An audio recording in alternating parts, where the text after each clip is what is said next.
As we get closer to the start of public impeachment hearings, presidential candidates are largely taking a break from campaigning. Only one of the four highest polling candidates, Bernie Sanders, held a campaign event Tuesday. It is a grassroots fundraiser in Washington, D.C., not far from his Senate office. Elizabeth Warren, Joe Biden, and Pete Buttigieg are all taking the day off after holding events Monday. Ed O'Keefe and Sean Sullivan are not off. They join me now from Washington. Ed is CBS News political correspondent. Sean is a CBSN political contributor and covers politics for the Washington Post. You two are always #always on. Ed, let me ask you, how concerned are the campaigns that the impeachment inquiry will dominate headlines nationally and divert attention away from candidates in the weeks ahead? Oh, we've been asking this question, Elaine, off and on for a few months now, as this has been in the news and has been a subject of conversation in Washington. And in more recent weeks, they've acknowledged that this was certainly going to sort of turn up the volume on impeachment and turn down the volume on the campaign and make it potentially difficult for some of them to break through. As some have described it to me, at least now they'll be able to focus a little more perhaps on earning local press, less concern about national press, but it is clearly an issue. And actually today it claimed a victim, but it was a Republican, Mark Sanford, up in New Hampshire, on the steps of the State House when he was about to file the paperwork to be in the New Hampshire primary, admitted that his bid was ending, in part because impeachment had sucked up all the oxygen and diverted attention from his hope that there could be a debate among Republicans, at least, about the growing national debt and deficit. So ironic that it's actually a Republican that's been kicked out of this race as opposed to a Democrat.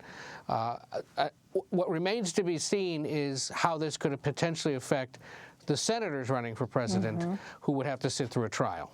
Right. And so on that point, Sean, there are 6 senators running who might have to serve as jurors if the House votes to impeach President Trump and there is a trial in the Senate. What have we heard, Sean, from them about that possibility? And do those campaigns see a possible Senate trial as a political liability?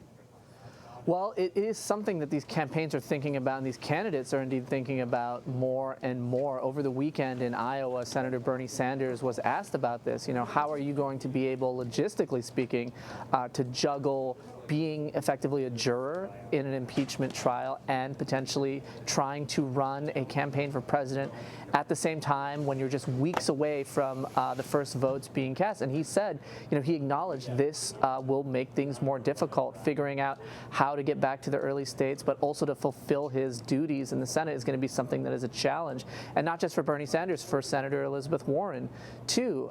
We've also got other senators in this race as well. And there is a thinking in the Democratic Party right now that, you know, with those senators having to be in Washington potentially for most of the weeks, potentially in January, what does that do for the candidates who are not senators? What does that do for a Pete Buttigieg or a Joe Biden? Does it free them up to dominate the conversation a little bit more in these early states like Iowa and New Hampshire? Or will the focus continue to be on impeachment? Will the focus be on Sanders, Warren, and the other senators in the race? So it certainly has scrambled the strategic considerations that these campaigns have had to make at a really, really crucial time in this race. Well, Ed, I also want to ask about a new Iowa poll from Monmouth University. Pete Buttigieg leads with 22%. Both he and Bernie Sanders have seen gains in the last poll in August, while Joe Biden and Elizabeth Warren have dropped a bit.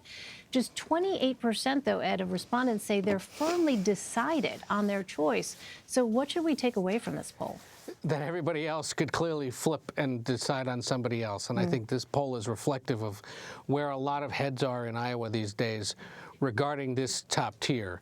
You talk to our polling director, Anthony Salvanto, and he makes a very good point. There are those 4 in that graphic, and there's everybody else. And in one poll or another, the order has had one of them in the lead and the others falling behind them. And this now is the first where Pete Buttigieg is in the lead, but it's indicative of the fact that it still remains a pretty tightly clustered contest between the 4 of them. He obviously stands out because he's younger, he's newer to this, he's a moderate, and he has, in Iowa at least, enjoyed great success drawing crowds and interest. But and the gap here between first and fourth is larger than it has been in some of the other surveys taken recently. You notice also that this has a 4.6 percent margin of error, so I can hear pollsters working for some of these campaigns going, well, this isn't reliable, the sample size isn't that great, and technically they're all tied, and that's true. So, you know, you basically have 4, and then everybody else, and this once again confirms that that's the case, at least in Iowa and New Hampshire. Can he sustain this? Will it grow? That remains to be seen. Well, Sean, you were just in Iowa. How does this line up with what you're hearing from voters? Well, Ed makes a great point about these 4 candidates sort of separating themselves from the rest of the pack, but still sort of polling close together with each other. And when I talked to voters in Iowa over the weekend, the one consistent thing I heard across the board when I asked people what the most important quality was that they were looking for in a candidate is they wanted somebody who could defeat Donald Trump, somebody who had the best chance of winning next November. But the differences lie in what they think that candidate should stand for, sound like, and you know, talk about on the campaign trail. Some voters want a new generation candidate, a fresher face. Those voters tend to be drawn to Pete Buttigieg. You have a lot of liberal voters who see Senator Bernie Sanders as their champion, as somebody who could present a strong contrast. And then you have a lot of voters who see Joe Biden as somebody who can win over potentially moderate voters, swing voters in these crucial upper Midwestern states that Trump won. And then you have Senator Elizabeth Warren, who for months now has been growing her following, has a ground game in Iowa that is highly, highly respected by a lot of local Democrats. So Democrats in Iowa certainly see this as a 4-way race, and when you talk to voters, it really comes through as well. You get a lot of different takes on who should be that nominee, but again, it comes down for a lot of these voters to who they think can defeat Trump. So I think as we head toward the February 3rd caucuses in Iowa, you're going to start to see these candidates hone in on that argument and try to tell voters why it is they are the ones who are best equipped to defeat President Trump in November of 2020. Well, Sean, Michael Bloomberg finished with less than 1% support in that Iowa poll. A New Hampshire poll from last week found he had 4% support. He was in Arkansas today, filing to enter their Democratic primary. And while in Little Rock, he responded to criticism from Bernie Sanders that he was trying to buy the election. Let's listen to that. Well, I'm going to finance a campaign, if there is one, with my own money, so I don't owe anybody anything. Other people ask for donations in return for which they've got to give favors. But it costs a lot of money, whether you're doing it with your own money or somebody else's money, to get a message out. So, Sean, is that response likely to tamp down criticism from Bloomberg's left? Probably not, because we have seen a lot of criticism, and it's been pretty fiery criticism from Senator Sanders and others over the past few days. And when you look at what his entrance potentially, because he hasn't actually committed to running for president, he's just sort of laying the groundwork right now, but potentially what an impact he might have in this race, you're already seeing that contrast being drawn between Senator Sanders and Senator Warren, who are the more liberal candidates, and him. But also, what would his entrance do to somebody like Joe Biden, somebody like Pete Buttigieg, who are more centrist, traditional, moderate Democrats? Would he compete for votes with them? And remember, his strategy, if he runs, is going to be an unusual one. He's not going to compete in these earliest 4 states, Iowa, New Hampshire, Nevada, and South Carolina. He's going to wait and look to states beyond, and I think that's why you're seeing him go to places like Arkansas, try to connect with local officials and voters there. So it really is a big, big wild card in this race right now. Will he get in, and if so, what that means for this race? But it's very, very clear that the battle lines are already being drawn, and you know, these attacks and counterattacks that we're seeing are probably only going to grow if he gets into this race. Well, Ed, as we've reported, former Massachusetts Governor Deval Patrick is considering running for president. Last Thursday, before news of his potential candidacy broke, Elizabeth Warren named him as a hypothetical member of her cabinet if she were to become the next president. What is the dynamic between Elizabeth Warren and Deval Patrick, and what are you hearing about why Patrick may be considering a run? Right. Well, you know, they're obviously like-minded in the sense that they're Bay State Democrats, but not necessarily terribly close. They collaborated a bit, obviously, when Patrick was governor and Warren was beginning her Senate campaign, and as she became a senator, but they run in different Boston area orbits and certainly have built different kinds of Massachusetts political networks, and so there isn't too much overlap. And frankly, and this is part of the reason why Patrick is thinking about running, their politics are quite different. He is much more of a moderate, comes out of the sort of establishment or business wing of the party. She clearly, of course, is not, and so they would have some pretty substantive disagreements pretty quickly should he get into this race. He is exploring it, we're told, by people close to him because he's been approached about possibly doing so. And he, too, as he even said, because, of course, he is a CBS News contributor, as he said last month at the after the most recent debate, he's concerned that Biden and others just simply don't have the trajectory right now needed to unite the party and pull off the nomination.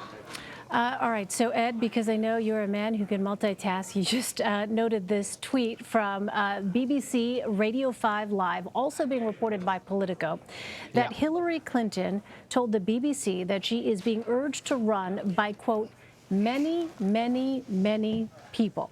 She said she would not rule it out, but said that, quote, as of this moment, that is absolutely not in my plans.